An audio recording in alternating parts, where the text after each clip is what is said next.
ব্যক্তিগতভাবে একটু চঞ্চল স্বভাবের মানুষ, তাই একটু যে কবিতাগুলোতে আবেগ বেশি, একটু শান্ত স্বভাব প্রয়োজন, সেগুলো আমি সচরাচর করতে পারি না। আমার একটু ওই মজার কবিতাগুলো ভীষণ ভালো লাগে।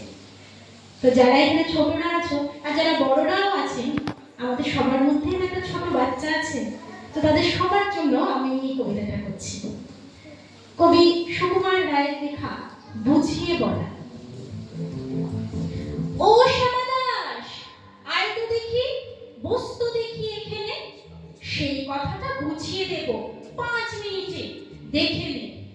জ্বর হয়েছে মিথ্যে কথা, ওসব তোদের চালাকি। এই যে বাবা চেঁচাচ্ছিলি, শুনতে পাইনি কালাকি। মামার দেখো বলতি জানতি, ডাকিস না হয় বিকেলে, না হয় আমি বাতলে দেব, বাঁচবে মামা কি খেলে। আজকে তোকে সেই কথাটা বোঝাবোই বোঝাবো, না বুঝলি তো মগজে তোর গজাল মেরে বোঝাবো। কোন কথাটা তাও ভুলেছিস, ফেলে দিচ্ছিস হাওয়াতে। কি বলছিলে পরশু রাতে বিষ্ণু বসে দাওয়াতে? ভুলিসনি তো বেশ করেছিস, আবার শুনলে ক্ষতি। বড় যে তুই পালিয়ে বেড়াস, মারাস নিজে এদিকে। বলছি দাঁড়া, ব্যস্ত কেন, বস না হলে নিচুতে। আজকাল ছোকরাগুলো তোর হয় না কিছু।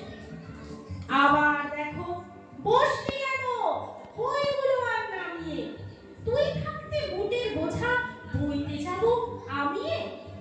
সাবধানে আয়, ধরছি দাঁড়া, সেই আমাকে ঘামালি। এই খেয়েছে কোন আঙ্কেলে শব্দ কোষটা রামালি। ঢের হয়েছে, আয় তো দেখি, বস্তু দেখি এখানে। ওরে গোপাল, ওটা কই পান্তিতে বল খেদিকে। বলছিলাম কি, বস্তু পিণ্ড সূক্ষ্ম হতে স্থূলেতে, অর্থাৎ কিনা লাগছে ঠেলা পঞ্চভূতের মূলেতে।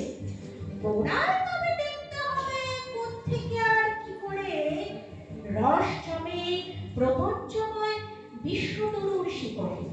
অর্থাৎ কিনা এই মনে কর রোদ পড়েছে ঘাসেতে, এই মনে কর চাঁদের আলো পড়লো তারই পাশে। আবার দেখ এরই মাঝে হাই তোলবার মানে কি, আকাশ পানে আকাশ খালি, যাচ্ছে কথা কানে কি। কি বললি তুই, এসব শুধু আবল তাবল বকুনি? বুঝতে হলে মগজ লাগে, বলেছিলাম তখনই। মগজ ভরা গোবর তোদের হচ্ছে খুঁটে শুকিয়ে, যাই কি দেওয়া কোনো কথা তার ভেতর ঢুকিয়ে। ও শ্যামাদাস, উঠিলি কেন, কে বলে চাষ পালাতে? শুনবি না তো মিথ্যে সবাই, আসিস কেন জ্বালাতে? তত্ত্ব কথা যায় না কানে, যতই বল